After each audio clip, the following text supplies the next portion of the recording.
His name was John, and like a lot of young men after the events of 9/11, he volunteered to serve his country. They sent him to Iraq, where he became a transport driver, driving massive transport trucks across the Arabian desert. One day on a mission, he developed a problem with one of the massive tires on his vehicle.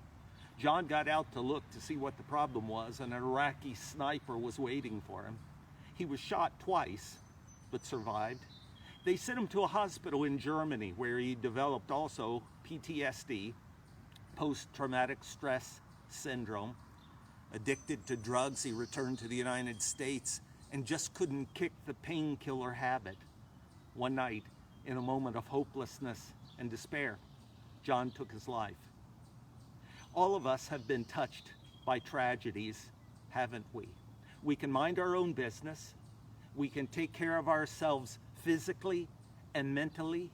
We can be conscientious and responsible citizens, but that doesn't stop something bad from happening to us or the people that we love.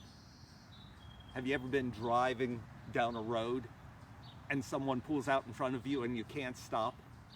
Have you ever gone to work in the days that we used to go to work? Have you ever gone to work and someone came with a raging flu and you woke up the next morning with the very same symptoms?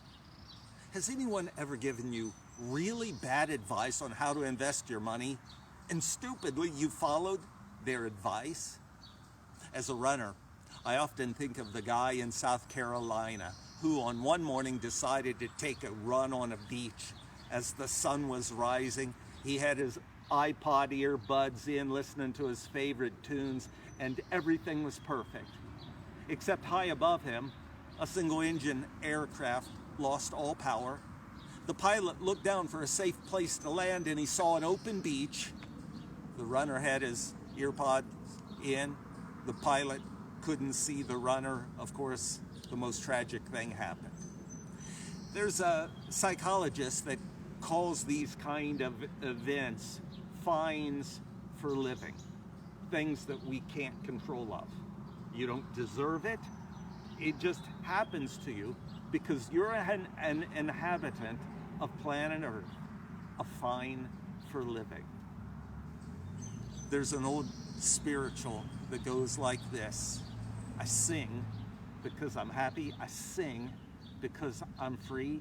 His eye is on the sparrow, and I know he watches me.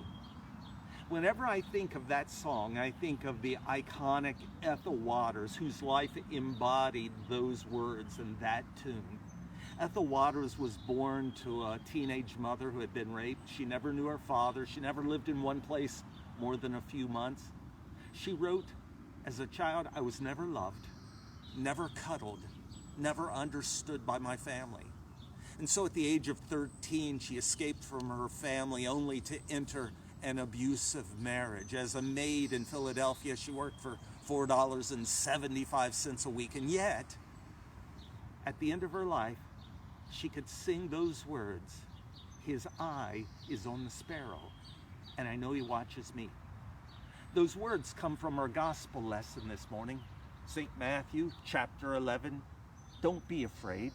You're worth more than many sparrows. Can't you buy 2 of them for a penny? You are much more valuable than are they. It's hard to feel valuable in the world in which we live. There are more than 7.5 billion people on planet Earth. How can any one of us, any one person, feel that they're of value, of importance? Someone has suggested if you took all the disparate elements of the human body and separated them, they'd be worth about $4.50. And yet, the Indiana University School of Medicine has calculated that the value of all of our organs, our tissues, and other bodily substances, if sold separately, would be worth $45 million. So which is it? Are we worth $4.50 or $45 million? Down south, there's an old saying: God must have loved common people He made so many of us. We're very common, aren't we? We don't see ourselves as special at all. And yet, the scriptures say, we don't fall to earth. We don't suffer a fine for living, except that God notices and takes care of us. This Father's Day, I was given a book by Viktor Frankl entitled Yes to Life. Viktor Frankl lived during the Second World War. He was a Jewish psychologist and author. He and his wife were arrested by the Nazis and transported to Auschwitz, the extermination camp. Viktor Frankl's wife was pregnant, and he never saw her again. Immediately after arriving, he had been forced to take all of his clothes that he was wearing off. Into the lining of his coat, he had sewn a manuscript, a book that he was writing, outlining his life's work, and that was taken from him. He was forced to put on the clothes of a gassed inmate. And yet, Frankl could find meaning and purpose in his life. He said, the person who has a why can endure anyhow. The person who has meaning and purpose can endure any of the fines that come by living a normal life. This morning may find you paying a fine for life. You might be suffering from a major illness. You might have lost your job. You might have a loved one who's going through hard times. Remember this, you're of value. You are cared and loved. Your Father sees and loves each one of us, and that's something for us to give thanks for.